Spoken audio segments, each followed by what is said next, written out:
حسنت جمیع خصالہ صلو علیہ وآلہ واصحابہ وبارک وسلم۔ حمد و ثنا کے بعد نہایت واجب الاحترام محترم المقام محترم پیارے اسلام بھائیوں، قرآن مجید فرقان حمید سے میں نے ایک آیت پاک آپ کے سامنے تلاوت کی، سورہ نساء آیت نمبر 59 کا ایک حصہ، جس میں اللہ رب العزت نے ارشاد فرمایا یا ایھا الذین آمنوا اطیعوا اللہ واطیعوا الرسول واولی الامر منکم، فرمایا ایمان والو اللہ کی اطاعت کرو، اللہ کے رسول کی اطاعت کرو، اور جو تم میں سے اولی الامر ہیں ان کی اطاعت کرو۔ تقلید میں سب سے پہلی جو چیز ہے، جو سوال ہوتا ہے کہ تقلید کہتے کس کو ہیں، تقلید کا معنی اور مفہوم اور تعریف کیا ہے، اور یہ کیا قرآن اور احادیث سے ثابت ہے؟ تو سب سے پہلے جو تقلید کا معنی میں آپ کے سامنے بیان کرتا ہوں۔ تقلید یہ قلد یقلد تقلید مصدر ہے، اور اس کا معنی ہوتا ہے گلے میں ہار ڈالنا، ہار پہنانا، اور اصطلاحی طور پر تقلید یہ ہے کسی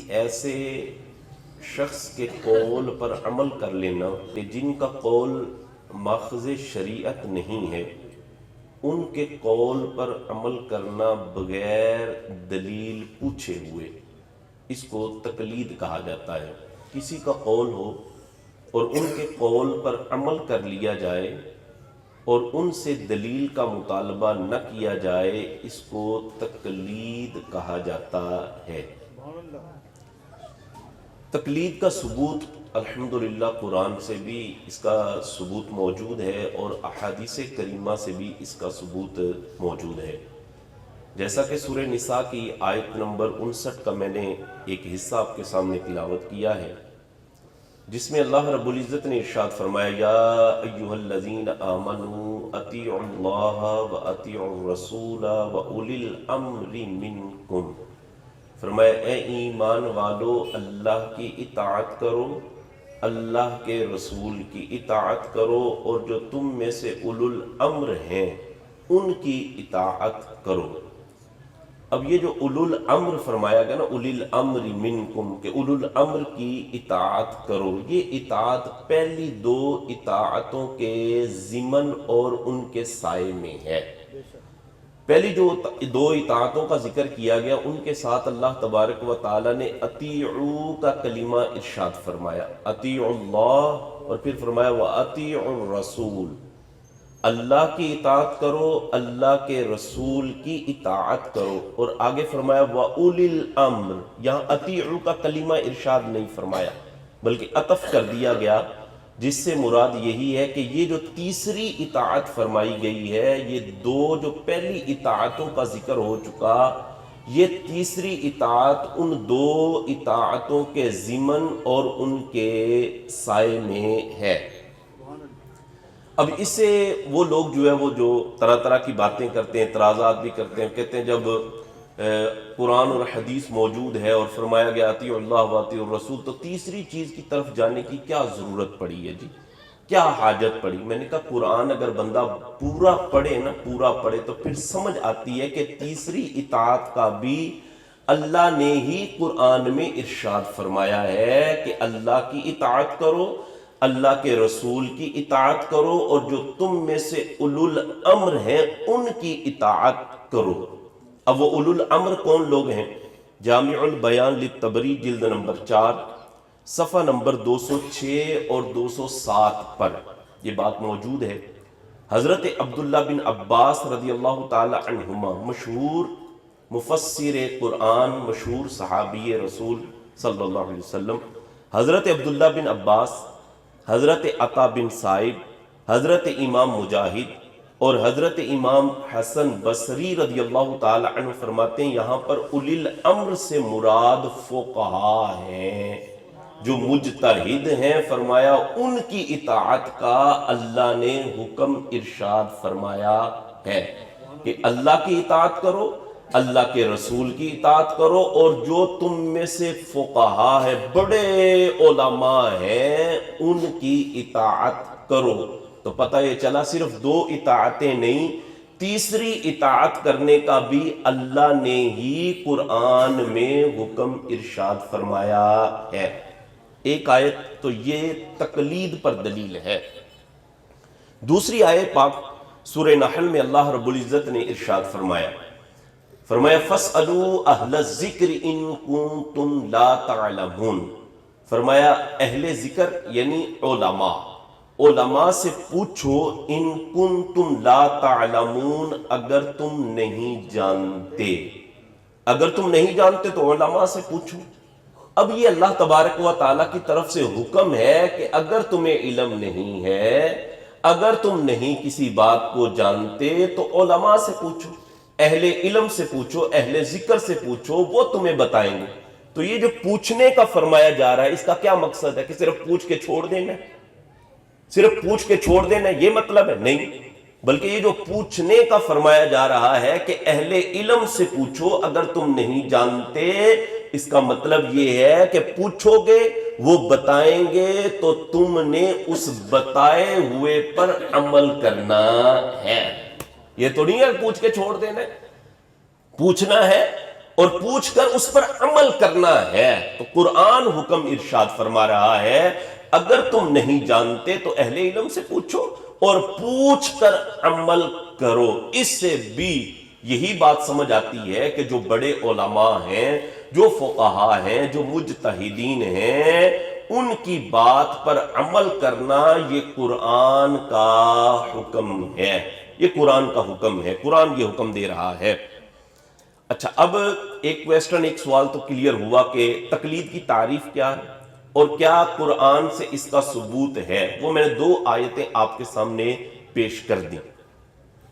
دوسرا سوال یہ پیدا ہوتا ہے، جی تقلید کیوں کی جاتی ہے اور کن مسائل کے اندر تقلید کی جاتی ہے؟ آیا ہر مسئلے کے اندر تقلید کی جاتی ہے؟ بھئی کسی امام کی پیروی کی جاتی ہے، جیسے ہم حنفی ہیں، بہت سارے لوگ شافعی ہیں، کوئی حنبلی ہے، کوئی مالکی ہیں، یعنی مختلف ائمہ کے لوگ پیروکار ہیں۔ اور یہ بھی میں آپ کے سامنے بات بیان کرتا چلوں کہ تقلید کی تعریف تو میں نے آپ کے سامنے بیان کی، لیکن عرف کے اندر تقلید پیروی کا نام ہے۔ اگر کوئی بندہ کسی بھی بڑے عالم کی اتباع کرتا ہے، ان کے بتائے ہوئے مسئلے پر عمل کرتا ہے، اسی کو تقلید کہتے ہیں اور اسی کو عرف عام کے اندر پیروی کہا جاتا ہے۔ سوال یہ ہے کہ تقلید کیوں کی جاتی ہے؟ آخر ضرورت کیا پڑتی ہے تقلید کی اور کن مسائل کے اندر تقلید کی جاتی ہے؟ یہ بات یاد رکھیں، جواباً عرض کرتا ہوں، یہ بات یاد رکھیں کہ مسائل 2 طرح کے ہیں۔ قرآن اور احادیث کے اندر جو مسئلے بیان، توجہ میری طرف رکھیں گے، بات آپ کو انشاءاللہ کوشش کروں گا میں سمجھانے کی۔ قصہ کہانی سنانی ہو تو وہ ذرا آسان ہوتی ہے، اگلے بندے کو بھی جلدی سمجھ آ جاتی ہے، لیکن یہ تھوڑا سا موضوع ٹف ہو جاتا ہے۔ پچھلا جو ہمارا الحمدللہ درس قرآن ہوا، جن احباب نے شرکت کی بیٹھے رہے، اس میں ہم نے رفع یدین، اونچی آواز میں آمین، ہاتھ باندھنے کا طریقہ، اور ہمارا یہ بیان جو ہے وہ فیس بک آفیشیل پیج پہ لائیو بھی چل رہا ہوتا ہے، اور الحمدللہ ہمارے ان بیانات پر کئی لاکھ ویو آئے ہیں، کئی لاکھ لوگوں نے یہ ویڈیو سنی ہے الحمدللہ، اور بہت سارے لوگوں کے الحمدللہ اس بارے میں اصلاح ہوئی ہے کہ آیا حقیقتاً مسئلہ ہے کیا۔ تو ہم اگر سننے کے عادی بنیں گے نا، دلائل کو سننے کی عادت ہماری بنے گی، تو انشاءاللہ یہ باتیں جلد سمجھ آئیں گی۔ ہماری عادت دلائل سننے کی نہیں ہوتی، دلائل سننے کی جب عادت نہیں ہے، قصہ کہانی سننے کی یا طرز سننے کی یا شعر و شاعری سننے کی عادت ہوتی ہے، تو اس طرح کے مسائل عموماً ٹف ہوتے ہیں، تھوڑے مشکل ہو جاتے ہیں۔ بہرحال میں کوشش کروں گا بات سمجھانے کی۔ دوسرا سوال میں نے یہ کیا کہ تقلید کیوں کی جاتی ہے اور کن مسائل میں کی جاتی ہے؟ جواباً عرض یہ ہے کہ مسائل 2 طرح کے ہیں۔ قرآن اور احادیث کے اندر جو مسائل بیان ہوئے وہ 2 طرح کے ہیں۔ پہلی طرح کے جو مسائل ہیں، پہلی قسم جو مسائل کی ہے وہ مسائل ہیں کہ جو قرآن اور احادیث کے اندر بالکل محکم، صریح یعنی واضح، اور ان میں تعارض نہیں یعنی ٹکراؤ نہیں ہے۔ ایک یہ قسم ہے مسائل کی، کہیں پر ٹکراؤ نہیں ہے کہ ایک جگہ پر یہ کہا جا رہا ہے، دوسری جگہ پر یہ کہا جا رہا ہے، جی ایسا بھی نہیں، اور بالکل مسئلہ واضح ہے۔ جیسا کہ نماز کا حکم دیا گیا، وہی نماز تم پر فرض ہے، روزے تم پر فرض کیے گئے رمضان المبارک کے، اس کے اندر کوئی تعارض نہیں، بالکل بات واضح ہے۔ بیٹھ جائے بیٹا، بیٹھ جائے، یہ بالکل بات واضح ہے۔ تو وہ مسائل قرآن اور احادیث کے اندر پہلی قسم جو مسائل کی ہے وہ ہے کہ جو محکم ہیں، صریح ہیں یعنی بالکل واضح ہیں، اور ان کے اندر آپس کے اندر تعارض یعنی ٹکراؤ نہیں ہے. جیسے میں نے مثالیں دی کہ نماز فرض ہے, روزہ فرض ہے رمضان کا, حج فرض ہے صاحب استطاعت پر, زکوٰۃ کی فرضیت کا حکم آیا ہوا ہے. اب یہ مسئلے بالکل واضح ہیں, ان مسائل کے اندر تقلید نہیں کی جاتی, کسی امام کی تقلید نہیں ہے, کسی امام کی پیروی نہیں ہے. بھئی نماز فرض ہے, قرآن کا حکم آیا ہوا ہے, اس میں کسی امام کی طرف جانے کی کیا ضرورت ہے. رمضان کا روزہ فرض ہے, قرآن کا واضح حکم موجود ہے, تعارض بھی نہیں, ٹکراؤ بھی نہیں. حج صاحب استطاعت پر فرض ہے, بالکل مسئلہ واضح ہے, کسی امام کی طرف جانے کی حاجت اور ضرورت ہے ہی نہیں, کیونکہ قرآن کے اندر بالکل مسئلہ واضح ہے. تو ایک قسم تو وہ ہے کہ جن میں مسائل کے اندر جو مسائل ہیں نصوص کے اندر جو بیان ہوئے وہ بالکل واضح ہیں, ان میں تقلید نہیں ہے. دوسری قسم مسائل کی جن کو کہا جاتا ہے اجتہادی مسائل. کیا کہا جاتا ہے؟ اجتہادی مسائل. اجتہادی مسائل جی یہ وہ مسائل ہیں کہ وہ مسائل پوری طرح قرآن اور احادیث کے اندر واضح نہیں ہیں, صریح نہیں ہیں, یا پھر نصوص کے اندر وہ مسائل بیان تو ہوئے ہیں لیکن آپس کے اندر تعارض ہے, ٹکراؤ. اچھا نصوص میں بار بار یہ بولوں گا, نصوص سے مراد قرآن اور حدیث, اس کو نص کہا جاتا ہے. تو اجتہادی مسائل جو ہے نا, اجتہادی مسائل, ان میں قرآن اور احادیث میں بعض مسائل تو ایسے ہیں کہ قرآن اور احادیث کے اندر واضح طور پر وہ آئے ہی نہیں, یا آئے ہیں تو ان کے اندر احتمالات موجود ہیں کہ یہ بھی ہو سکتا ہے, یہ بھی ہو سکتا ہے. اور بعض ایسے مقام آ جاتے ہیں کہ لفظ ایک ہوتا ہے لیکن اس کے معنی کئی ہوتے ہیں. اب کون سا معنی مراد لیا جائے, قرآن نے نہیں بیان کیا, احادیث کے اندر بھی وضاحت نہیں آئی. تو یہ جو اجتہادی مسائل ہوتے ہیں ان مسائل کے اندر ہم کسی امام کی تقلید یعنی پیروی کرتے ہیں. اس کی میں چند مثالیں آپ کے سامنے بیان کروں گا. آپ کہیں گے کیا صحابہ اکرام علیہم رضوان میں بھی ایسا ہوتا تھا کہ حدیث پاک آ گئی, کچھ صحابہ نے اس طرح عمل کیا, کچھ صحابہ نے ویسے عمل کر لیا؟ جی حدیث موجود ہے لیکن احتمال دو موجود تھے, یہ بھی ہو سکتا ہے, یہ بھی ہو سکتا ہے. جناب یہ میرے ہاتھ کے اندر بخاری شریف ہے, اس کی جلد نمبر 2 ہے, صفحہ نمبر 591 ہے, اور حدیث کا نمبر انٹرنیشنل نمبر جو ہے وہ 4119 ہے. 4119 نمبر یہ حدیث ہے. میں صرف اس بات پر یہ مسئلہ بیان کروں گا کہ صحابہ کرام علیہم رضوان بھی اجتہاد کر جاتے تھے. کہیں پر کوئی ایسی حدیث آئی, ایسا فرمان آیا کہ جس میں دو احتمال ہے, یہ بھی ہو سکتا ہے, یہ بھی ہو سکتا ہے, تو کچھ صحابہ کرام علیہم رضوان نے اس پر عمل کر لیا اور کچھ نے اس پر عمل کر لیا. تو پتہ یہ چلا کہ نص موجود ہوتی ہے, قرآن اور حدیث کے اندر حکم موجود ہوتا ہے, دلیل موجود ہوتی ہے, لیکن احتمال دو ہوتے ہیں. جیسے صحابہ اکرام علیہم رضوان کو نبی کریم علیہ السلام نے احزاب کے دن ارشاد فرمایا لا یصلین احد العصر الا فی بنی قریظہ. نبی کریم علیہ السلام نے اپنے کچھ اصحاب کو بنو قریظہ کے علاقے میں بھیجا. فرمایا جاؤ بنو قریظہ کے علاقے میں چلے جاؤ اور تم نے وہاں پر جا کر عصر کی نماز پڑھنی ہے. عصر کی نماز وہاں پر جا کر بنو قریظہ پڑھنی ہے, جاؤ. صحابہ اکرام علیہم رضوان چلے, لیکن یہ کچھ لیٹ ہو گئے, کچھ ان کو تاخیر ہو گئی. اب جب کچھ تاخیر ہو گئی تو رستے کے اندر ہی نماز عصر کا وقت آ گیا. نماز عصر کا وقت رستے میں ہی آ گیا. ابھی بنو قریظہ کے علاقے میں یہ صحابہ نہیں پہنچے تو کچھ صحابہ اکرام علیہم رضوان کہنے لگے, کہتے ہیں کہ یار نماز عصر کا ٹائم ہو گیا, اگر ہم بنو قریظہ کا انتظار کرتے رہے کہ اس علاقے میں پہنچیں گے, یہ نہ ہو نماز عصر کا ٹائم چلا جائے, نماز عصر قضا ہو جائے, لہذا ہم یہاں پر ہی پڑھ لیتے ہیں. تو دوسرے جو صحابہ تھے, دو گروہ ہو گئے, وہ کہنے لگے, کہتے نہیں, نبی کریم علیہ السلام نے فرمایا تھا کہ بنو قریظہ میں جا کر نماز پڑھنی ہے عصر کی. تو وہ جو کہہ رہے تھے کہ پڑھ لیتے ہیں, وہ کہہ رہے تھے کہ اس کا مطلب یہ ہے کہ نماز عصر کا ٹائم تمہیں بنو قریظہ میں ہونا چاہیے. حضور کے فرمانے کا مطلب یہ تھا, حضور کے فرمانے کا مطلب یہ تھا کہ تمہیں نماز عصر کا وقت بنو قریظہ میں ہونا چاہیے, لیکن ہم لیٹ ہو گئے, ہمیں تاخیر ہوگی، لہذا اب ہم یہاں پر ہی عصر کی نماز پڑھ لیتے ہیں. لیکن جو دوسرے صحابہ تھے انہوں نے کہا نہیں، چونکہ حضور نے فرمایا کہ بنو قریظہ میں نماز پڑھنی ہے تو ہم تو وہاں پر ہی جا کر پڑھیں گے. اب دیکھیں نص موجود ہے، حدیث موجود ہے، لیکن دو احتمال تھے. ایک احتمال یہ کہہ رہا تھا کہ وہاں پر ہی تم نے نماز پڑھنی ہے، اور دوسرا احتمال یہ تھا کہ نماز عصر کا وقت تمہیں وہاں پر ہونا چاہیے. لیکن چونکہ وقت پہلے شروع ہو گیا اس لیے صحابہ اکرام علیہم رضوان کا ایک گروہ کہنے لگا کہ ہم یہاں پر ہی پڑھ لیں. دونوں نے پڑھ لی نماز، دونوں نے نماز پڑھی، انہوں نے رستے میں پڑھ لی، انہوں نے وہاں پر جا کر پڑھی.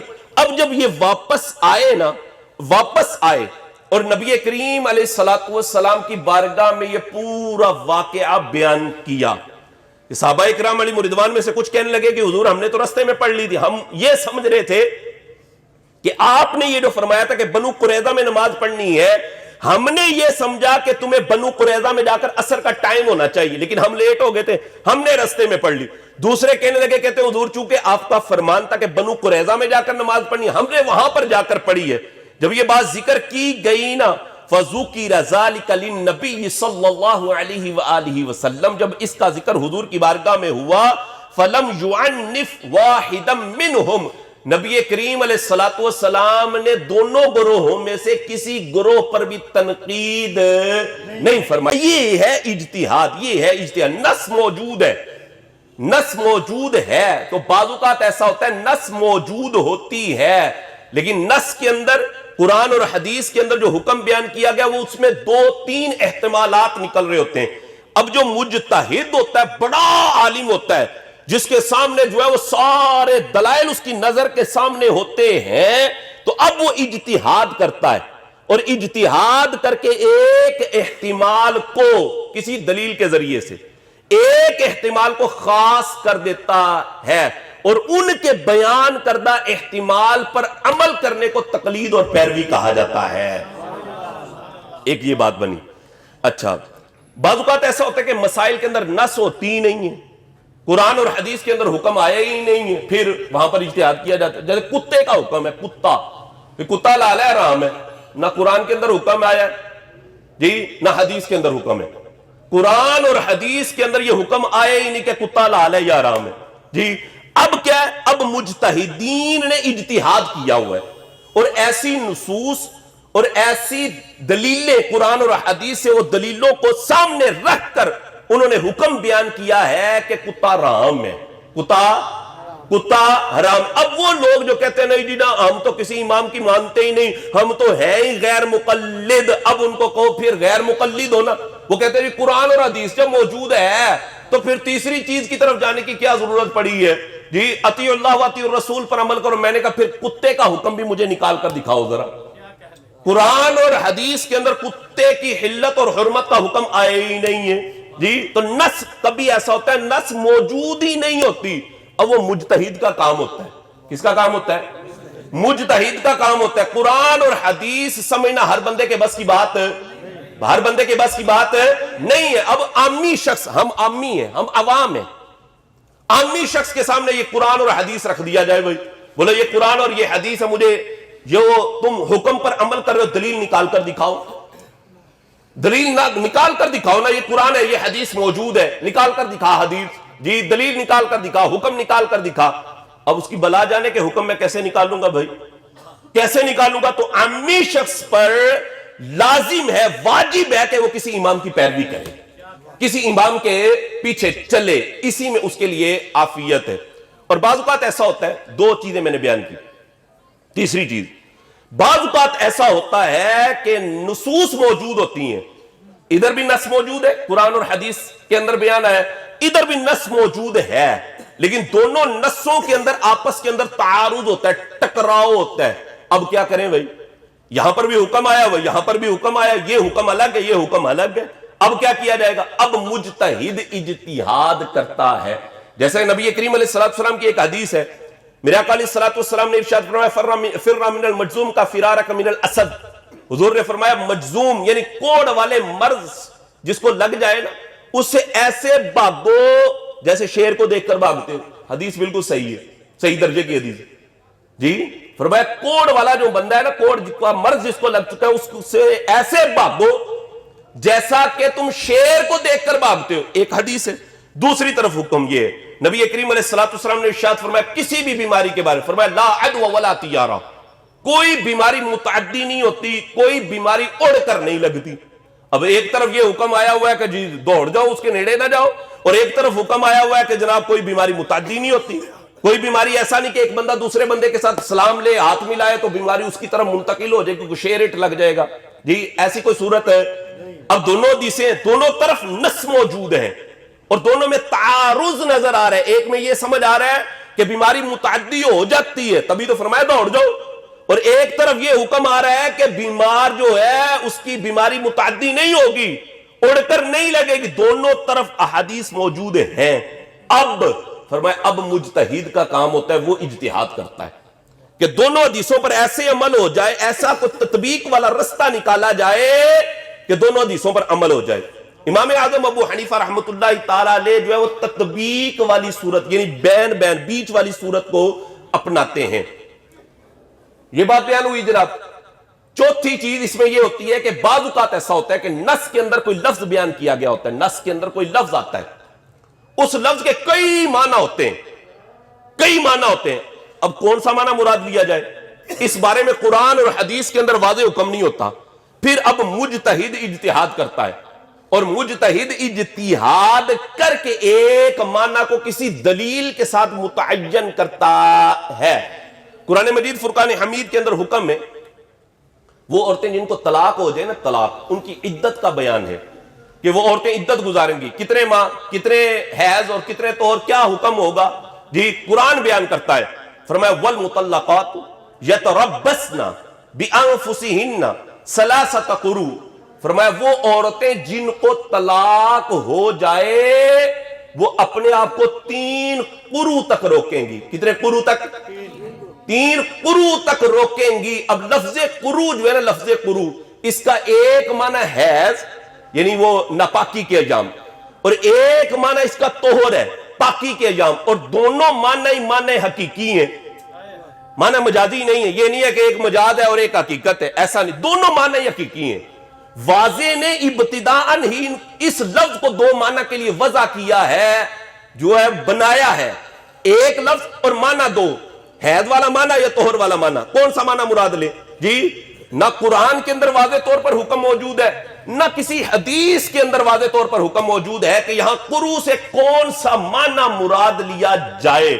جی اب کیا ہوگا؟ اب ہمیں تیسری چیز کی طرف جانا پڑے گا جو قرآن نے حکم دیا تھا کہ وَأُولِي الْأَمْرِ مِنْكُمْ, فرمایا جو تم میں سے بڑے علماء ہیں, فقہاء ہیں, ان کی اطاعت کرو. امام اعظم ابو حنیفہ رحمۃ اللہ تعالی علیہ نے دلیلوں کے ساتھ یہاں قروء کا معنی حیض لیا, ناپاکی کے ایام, اور امام شافعی رحمۃ اللہ تعالی علیہ نے انہوں نے بھی دلیلیں دی ہیں, انہوں نے طہر یعنی پاکی کے ایام مراد لیے ہیں. یہ ہوتا ہے فقہاء کا اجتہاد. اور یہ اجتہاد میں نے آپ کے سامنے بیان کیا کہ صحابہ کرام علیہم رضوان بھی اجتہاد کیا کرتے تھے, اور یہ اجتہاد کرنے کو نبی کریم علیہ الصلوۃ والسلام نے پسند فرمایا ہے.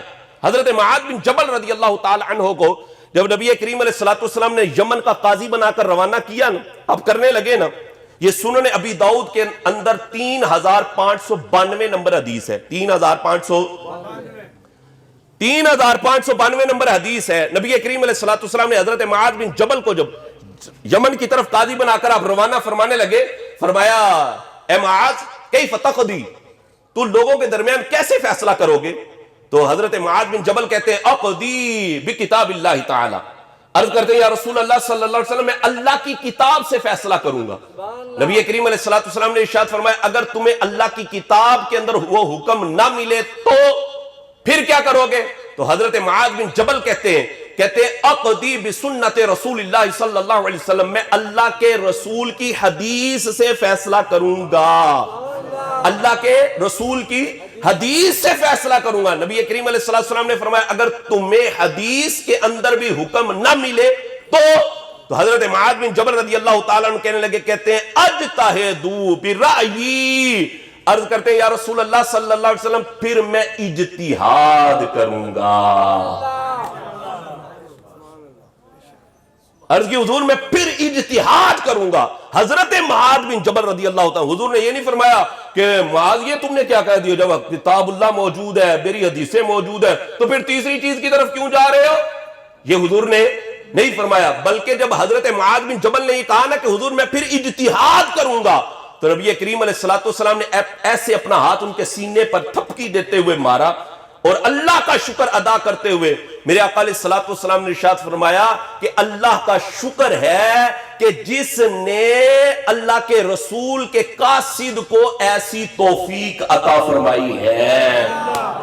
یہ حضرت صاحب اجتہاد کرنا، یہ صحابہ کرام علیہم رضوان کا طریقہ ہے ان مسائل کے اندر جن میں قرآن اور حدیث کے احکام واضح نہیں ہے، واضح. اور میں یہ بات پہلے بیان کر چکا کہ ہم ہر مسئلے میں تقلید نہیں کرتے، ان مسائل کے اندر ہم تقلید کرتے جن میں قرآن اور حدیث کے اندر حکم واضح نہیں ہے. واضح کسی امام کی ماننی پڑے گی. جی اب آپ کہیں کیا صحابہ کرام علیہم رضوان بھی تقلید کرتے تھے؟ صحابہ کرام علیہم رضوان نے کیا تقلید کی ہے؟ جی بالکل، صحابہ کرام علیہم رضوان نے بھی تقلید کی ہے. یہ میرے سامنے جناب صحیح بخاری شریف ہے اور اس کی جلد نمبر 1 صفحہ نمبر 237 پر یہ بات موجود ہے. صحابہ کرام علیہم رضوان کے اندر بھی تقلید چلتی تھی. یہ بات یاد رکھیں، سارے صحابہ کرام علیہم رضوان مفتی نہیں تھے، مجتہد نہیں تھے، بلکہ ابن قیم نے لکھا 149 صحابہ تھے جن کا فتویٰ چلتا تھا، اور باقی صحابہ کرام علیہم رضوان ان کے بتائے ہوئے مسئلے پر عمل کیا کرتے تھے. جن میں مشہور صحابہ کرام علیہم رضوان جن کا فتویٰ چلتا تھا حضرت عمر رضی اللہ تعالیٰ عنہ، حضرت علی رضی اللہ تعالیٰ عنہ، حضرت عبداللہ بن مسعود رضی اللہ تعالیٰ عنہ، حضرت عبداللہ بن عباس رضی اللہ تعالیٰ عنہ، حضرت زید بن ثابت رضی اللہ تعالیٰ عنہ. یہ مشہور صحابہ تھے جن کا فتویٰ چلتا تھا. باقی صحابہ کرام علیہم رضوان ان کی پیروی اور ان کی تقلید کیا کرتے تھے. صحیح بخاری جلد نمبر 1 صفحہ نمبر 237 پر حضرت اکرمہ رضی اللہ تعالی عنہ سے روایت ہے. اہل مدینہ نا مکے میں جب آئے تو انہوں نے حضرت عبداللہ بن عباس رضی اللہ تعالی عنہما سے ایک مسئلہ پوچھا اور کہنے لگے حضور یہ مسئلہ بتائیں ذرا کہ اگر کوئی عورت وہ طواف زیارہ کر چکی، جو فرض طواف تھا وہ کر چکی ہے، الوداعی طواف اس نے ابھی نہیں کیا، حج کا الوداعی طواف اس نے ابھی نہیں کیا، اس کو ناپاکی آ گئی، مینسز ہو گئے اس کو، اب وہ کیا کرے گی؟ آیا وہ رکے گی، پاک ہونے کا انتظار کرے گی یا چلی جائے گی؟ حضرت عبداللہ بن عباس سے اہل مدینہ نے یہ سوال کیا کہ حضرت ذرا بتائیں. تو حضرت عبداللہ بن عباس رضی اللہ تعالیٰ کہنے لگے، کہتے ہیں وہ رکے گی نہیں بلکہ چلی جائے گی، کیونکہ وہ جو رکن تھا نا حج کا یعنی طواف زیارہ وہ تو وہ کر چکی ہے، لہذا اب اس پر ناپاکی کے ایام آگے، وہ چلی جائے. عبداللہ بن عباس نے یہ مسئلہ بیان کیا تو اہل مدینہ کہنے لگے، کہتے ہیں عبداللہ بن عباس ہم آپ کی بات نہیں مانیں گے، ہم تو زید بن ثابت رضی اللہ تعالی عنہ کی بات کو مانیں گے، ہم ان کی پیروی اور ان کی تقلید کریں گے. صحابہ کرام علیہم رضوان میں بھی یہ سلسلہ تھا کہ بعض اوقات ایک صحابی رضی اللہ تعالی عنہ نے ایک مسئلہ بیان کیا. یہاں پر بڑے لوگ کہتے ہیں لو جی امام شافعی اے آندے نے، امام اعظم ابو حنیفہ اے آندے نے، تو اے کی ہو گیا، اے کی ہو گیا. میں نے کہا صحابہ کرام علیہم رضوان میں بہت سارے مسائل میں اختلاف ہے، اور ایک اختلاف تو میں نے آپ کے سامنے بخاری سے بیان کر دیا کہ ایک صحابی رضی اللہ تعالی حضرت عبداللہ بن عباس یہ کہہ رہے ہیں کہ وہ چلی جائے، جبکہ اہل مدینہ زید بن ثابت رضی اللہ تعالی عنہ کے بیان کردہ مسائل پر عمل کرتے تھے، ان کے بتائے ہوئے جو ہے مسائل تھے ان کی پیروی کیا کرتے تھے. اسی کا نام تقلید اور اسی کا نام جو ہے وہ پیروی کرنا کہلاتا ہے، اور یہ صحابہ کرام علیہم رضوان میں بھی رائج تھی. اب ایک سوال یہ پیدا ہوتا ہے یار یہ 4 امام کیوں ہیں جن کی تقلید کی جاتی ہے؟ وہ 4 ہی کیوں ہیں؟ مجتہد تو اور بھی بڑے بڑے تھے، صحابہ بھی تو مجتہد تھے، ان کی تم تقلید نہیں کرتے، ان کی تم پیروی نہیں کرتے، ان کی بھی پیروی کرو نا. پھر جی ان 4 کی کیوں پیروی کرتے ہو؟ امام اعظم ابو حنیفہ، امام شافعی، امام مالک، امام احمد بن حنبل ہے، انہی کی پیروی کرتے ہو. تو اس کا جواب بھائی یہ ہے کہ انہی کے اصول اور انہی کے بیان کردہ جو فقہی مسائل ہیں انہی کو مدون کیا گیا ہے. باقی جو مجتہدین تھے جیسے صحابہ کرام علیہم رضوان میں بڑے بڑے مجتہد تھے، ان کے اصول مدون نہیں ہو سکے، باقاعدہ ان کی ترتیب نہیں لگ سکی، وہ آ ہی نہیں سکے. صرف ان 4 ائمہ کے بیان کردہ اصول اور ان کے بیان کردہ مسائل ہی مدون ہوئے ہیں، اس وجہ سے ان چاروں ائمہ ہی کی تقلید اور پیروی کی جاتی ہے۔ اور امام اعظم ابو حنیفہ رحمہ اللہ، چونکہ آپ تابعی ہیں، بہت سارے صحابہ اکرام علیہم رضوان کی آپ نے زیارت کی، اور علامہ ابن عبد البر اس بات کو بیان کرتے ہیں کہ امام اعظم ابو حنیفہ رحمۃ اللہ تعالی کا قول یہ ہے، وہ فرماتے ہیں اگر کوئی بندہ مجھ سے مسئلہ پوچھتا ہے تو میں اس مسئلے کو سب سے پہلے اللہ کی کتاب میں تلاش کرتا ہوں، کتاب اللہ میں تلاش کرتا ہوں، اگر کتاب اللہ میں نہ ملے تو فرمایا میں نبی کریم علیہ الصلوۃ والسلام کی حدیث میں اسے تلاش کرتا ہوں، اگر مجھے وہاں پر بھی نہ ملے تو میں صحابہ کے اقوال کو دیکھتا ہوں اور ان کو دیکھ کر پھر فیصلہ دیتا ہوں، پھر مسئلہ بتاتا ہوں، اگر مجھے صحابہ کے اقوال میں بھی نہ ملے تو فرمایا پھر میں اجتہاد کرتا ہوں۔ اور اجتہاد کا مطلب کیا ہوتا ہے؟ مطلب یہ ہوتا ہے قرآن اور احادیث کو سامنے رکھ کر کسی مسئلے کو نکالنا، کسی مسئلے کا استنباط کرنا، اس کو اجتہاد کہا جاتا ہے۔ میرا یہ پوری غیر مقلدیت کو چیلنج ہے، پوری غیر مقلدیت کو، کہ امام اعظم ابو حنیفہ رحمہ اللہ کا کوئی ایک بیان کردہ مسئلہ، کوئی ایک قول قرآن اور حدیث کے خلاف نکال کر دکھاؤ۔ امام اعظم ابو حنیفہ رحمۃ اللہ تعالی کو کوئی نکالا ہوا مسئلہ یا کوئی بھی قول ایسا نہیں ہے جو قرآن اور حدیث کے خلاف ہو، بلکہ آپ نے جتنے بھی مسئلوں کا استنباط کیا ہے وہ سارے قرآن اور احادیث کی نصوص کو سامنے رکھ کر، دلائل کو سامنے رکھ کر آپ نے مسئلے کا استنباط کیا ہے اور اس کو لوگوں کے سامنے رکھ دیا۔ ہاں کوئی کہے جی وہ حدیث وہ حدیث سے اینڈ سی، تو بھائی حدیثیں ایک طرح کی حدیثیں کئی مل جاتی ہیں۔ آپ جس حدیث کو دکھا رہے ہو سکتا ہے اس سے جو صحیح حدیث تھی، بڑے درجے والی حدیث تھی، امام اعظم ابو حنیفہ رحمۃ اللہ علیہ نے اس سے استدلال کیا ہو۔ تجھے ساری حدیثوں کا پتہ ہے؟ کتنا بڑا محدث ہے، کتنی حدیثوں کو تو جانتا ہے بھائی، یہ کتنی حدیثوں کو جانتا ہے؟ تجھے تو پتہ ہی کسی بات کا نہیں۔ امام اعظم ابو حنیفہ رحمۃ اللہ علیہ نے 4000 شیوخ سے پڑھا ہے، 4000 شیوخ سے پڑھا ہے۔ اور گزشتہ سبق کے اندر بھی، درس کے اندر میں نے اس بات کو بیان کیا تھا، امام بخاری رحمۃ اللہ تعالی علیہ کے پاس 22 ثلاثیات ہے، صرف 22 ثلاثیات، یعنی 3 واسطوں سے حدیث سرکار تک پہنچتی ہے۔ 3 واسطے ہیں درمیان میں، امام بخاری اور نبی کریم علیہ الصلوۃ والسلام کے درمیان صرف 3 واسطے ہیں۔ اس وجہ سے امام بخاری کو بڑا مقام ملا کہ ان کے پاس 22 ثلاثیات ہیں، کسی اور محدث کے پاس نہیں ہے۔ لیکن خدا کی قسم امام اعظم ابو حنیفہ رحمۃ اللہ تعالی کے کئی احادیث وحدانیات ہیں، ایک واسطے سے حدیث سرکار تک پہنچتی ہے، 2 حدیثوں، 2 درجوں سے، 2 واسطوں سے حضرت امام اعظم ابو حنیفہ رحمۃ اللہ تعالی علیہ کی بیان کردہ حدیث 2 واسطوں سے سرکار تک پہنچتی ہے، اور ثلاثیات کی تعداد تو لا تعداد ہے، کیسے کوئی بندہ گنے گا؟ امام اعظم ابو حنیفہ رحمت اللہ تعالی علیہ ہیں جی۔ پھر بعض لوگ کہتے ہیں امام اعظم ابو حنیفہ نے کیڑیاں کتاباں لکھی ہیں، کیڑیاں کتاباں لکھی ہیں جی۔ میں نے کہا امام محمد کی وہ 6 کتابیں کہاں سے آئی ہیں؟ کہاں سے آئی ہیں؟ یہ سیر صغیر، سیر کبیر، جامع صغیر، جامع کبیر، مبسوط، زیادات، یہ کہاں سے آئی ہیں؟ یہ انہوں نے امام اعظم ابو حنیفہ رحمۃ اللہ علیہ سے سن کر آگے لکھی ہیں۔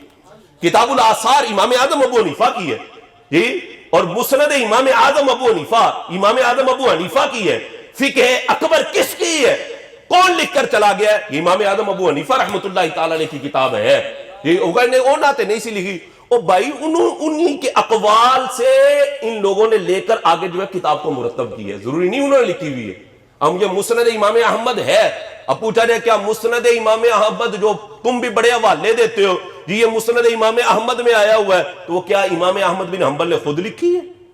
خود لکھی ہے؟ نہیں، وہ آگے احادیث بیان کرتے تھے اور سامنے لوگ بیٹھ کر املا کرتے تھے، لکھتے تھے، اور لکھ کر اس کو جو ہے مرتب کر دیا گیا۔ تو امام اعظم ابو حنیفہ رحمۃ اللہ تعالی بڑی کتابیں آپ کی، اور لوگوں نے بڑا استفادہ کیا امام اعظم ابو حنیفہ رحمۃ اللہ تعالی علیہ کے اقوال سے۔ اس میں آخری بات یہ ہے کہ اگر غیر مقلدیت ہی نجات کا سبب اور باعث ہے، غیر مقلد بندہ ہو جائے، اب پھر ان لوگوں سے سوال یہ بنتا ہے کہ یہ جو بڑے بڑے محدث ہوئے، بڑے بڑے مفسر ہوئے، اور بڑے بڑے آئمہ گزرے ہیں، اولیاء اللہ گزرے ہیں، ان کے بارے میں پھر آپ کیا کہیں گے؟ کیا کہیں گے؟ یہ صحاح ستہ جو ہے اس کے اکثر راوی ایسے ہیں کہ جو مقلد تھے، جنہوں نے کسی نہ کسی امام کی پیروی کی، بڑے بڑے محدث، بڑے بڑے مفسر۔ اگر محدثین کی فہرست تیار کی جائے نا جو مقلد تھے، جنہوں نے تقلید کی ہے، ان کے اندر بڑے بڑے نام، جیسے یحییٰ بن معین یہ مقلد تھے، سعید بن قطان مقلد تھے، امام بیہقی مقلد تھے، امام جلال الدین سیوطی شافعی ہیں، آپ مقلد ہیں، ملا علی قاری حنفی ہیں، مقلد ہوئے، علامہ ابن حجر عسقلانی ایک بہت بڑا نام ہے علامہ ابن حجر عسقلانی کا، یہ بھی مقلد ہیں، شافعی ہیں جی۔ اسی طرح علامہ ابن حجر مکی ہیں، علامہ ذہبی، اللہ اکبر، بڑا جن کا نام ہے اسماء الرجال کے حوالے سے، یہ بھی مقلد ہیں، علامہ ابن کثیر یہ مقلد ہیں۔ یہ تو محدثین کی ایک فہرست ہے کہ جنہوں نے تقلید کی ہے، کہ جنہوں نے اسی میں عافیت سمجھی ہے کہ کسی امام کا لڑ پکڑ لیا جائے، کسی امام کی بات کو فالو کیا جائے، ان کی بات کو مانا جائے۔ اسی طرح اگر مفسرین کو دیکھا جائے، ایک لسٹ ہے، پوری ایک لسٹ ہے مفسرین کی، بڑے بڑے نام، علامہ فخر الدین رازی رحمۃ اللہ تعالی علیہ مقلد ہیں، علامہ محمود علوسی علیہ رحمہ آپ بھی مقلد ہیں، اس طرح علامہ ابن جریر مقلد ہیں، علامہ ابن جوزی آپ بھی مقلد ہیں، علامہ عبد العزیز محدث دہلوی رحمۃ اللہ تعالی مقلد ہیں، شاہ ولی اللہ محدث دہلوی مقلد ہیں، اور علامہ عبد الحق محدث دہلوی رحمۃ اللہ تعالی مقلد ہیں، سارے مقلد ہیں۔ اب ایک کھوتی ریڑھی چلانے والا کہے رہی میں غیر مقلد ہوں، میں غیر مقلد ہوں، میں نے کہا لیا یہ قرآن اور یہ حدیث رکھا ہوا ہے، مسئلہ بیٹا نکال کے دکھا مسئلہ۔ وہ کہے گا نہیں میں فلاں مولوی کی بات مانتا ہوں، ہمارے مولوی نے وہ مسئلہ بیان کیا ہوا ہے۔ میں نے کہا یہ جو مولوی کی بات ماننا ہے نا، اسی کو تقلید کہتے ہیں، اور یہی تو پیروی کرنا ہے۔ ہم امام اعظم ابو حنیفہ کی پیروی کریں تو تمہیں تکلیف ہو جاتی ہے، اور تم جب اپنے مولویوں کو کہتے ہیں مینوں تے سمجھ نہیں آتی، ساڈا جڑا مولوی ہے نا وہ مسئلہ سانوں انج پہ دسدا ہے۔ میں نے کہا اسی کا نام بیٹا تقلید اور اسی کا نام پیروی ہے۔ اور اسی طرح اگر اولیاء اللہ کو دیکھا ہے، بڑا بڑا ایک نام ہے داتا علی حجویری رحمۃ اللہ تعالی علیہ، آپ حنفی ہیں، امام اعظم ابو حنیفہ رحمۃ اللہ تعالی کی آپ نے تقلید کی ہے۔ اسی طرح جناب خواجہ غریب نواز رحمۃ اللہ تعالی، شاہ حضرت معین الدین چشتی اجمیری رحمۃ اللہ تعالی، آپ بھی حنفی ہیں، آپ نے تقلید کی ہے۔ بابا فرید گنج شکر رحمۃ اللہ تعالی، آپ مقلد ہیں، آپ نے بھی تقلید کی ہے۔ بڑے بڑے نام ہیں، بڑے بڑے نام ہیں۔ شاہ رکن عالم رحمۃ اللہ تعالی بھی مقلد ہیں، بڑے بڑے نام۔ حضرت غوث اعظم رضی اللہ تعالی، آپ حنبلی ہیں۔ امام احمد بن حنبل رحمۃ اللہ تعالی کی آپ نے تقلید کی ہے۔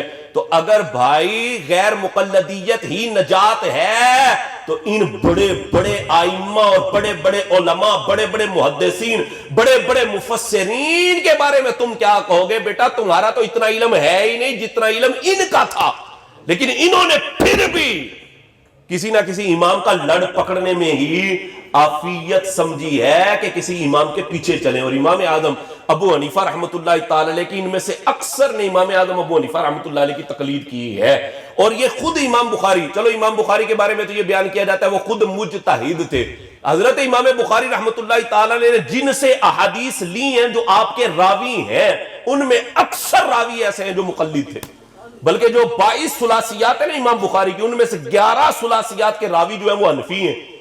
امام اعظم ابو حنیفہ رحمۃ اللہ تعالی کے مقلد ہیں۔ اب یہ جو معاذ اللہ کہہ رہے ہیں جی یہ مقلد ہونا شرک ہے، مقلد ہونا، پہلی بات تو یہ ان کو شرک کی تعریف کا پتہ کوئی نہیں، بیچارے ایسے سنی سنائی باتیں ہیں، ایسے ہی مسلمانوں پر جو ہے وہ شرک کے فتوے، ایسے جناب شرک کے فتوے ٹھوس کے لگانے لگ جاتے ہیں، حالانکہ نبی کریم علیہ الصلوۃ والسلام کا اس کے بارے میں واضح طور پر حکم موجود ہے۔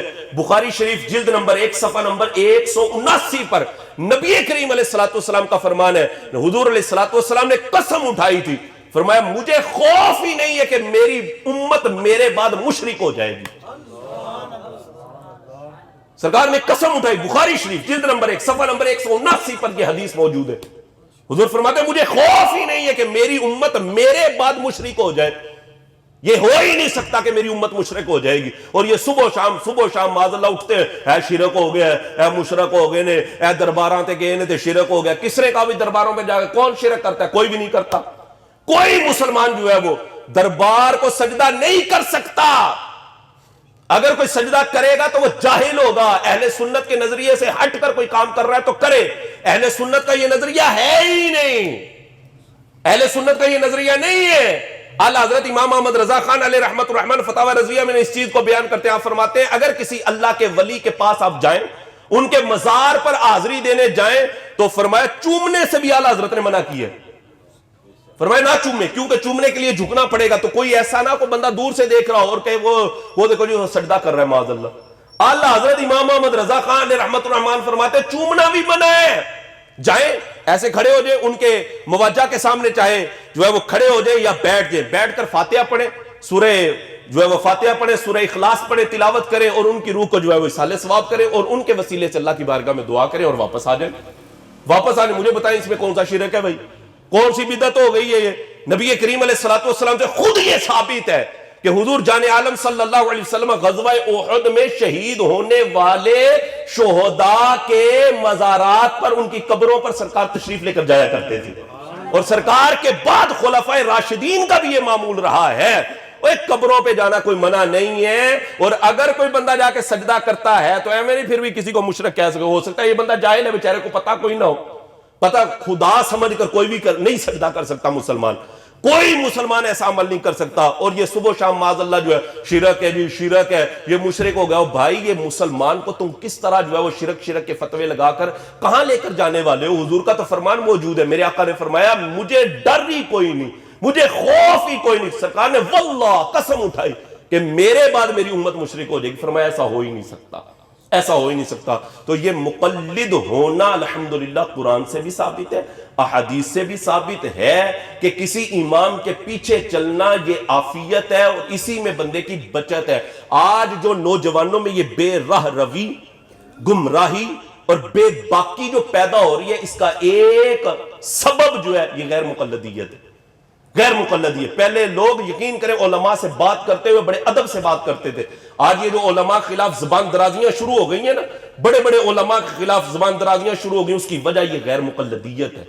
یہ غیر مقلدی، یہ فتنہ کوئی زیادہ پرانا نہیں ہے، نیا فتنہ ہے، نیا فتنہ ہے. پہلے سارے علماء، سارے مسلمان کسی نہ کسی امام کی پیروی کرتے تھے، تقلید کرتے تھے. اور میں نے یہ بھی آپ کے سامنے بات بیان کی کہ ہم جو تقلید کرتے ہیں کن مسائل کے اندر تقلید کرتے ہیں. اللہ تبارک و تعالی ہمیں ان باتوں پر عمل کرنے کی توفیق نصیب فرمائے اور اللہ تبارک و تعالی ہمیں صراط مستقیم پر چلنے کی توفیق عطا فرمائے. بزرگوں کے پیچھے پیچھے چلتے ہی رہنے کی اللہ ہمیں توفیق دے. آمین آمین بجاہ نبی امین صلی اللہ علیہ وسلم.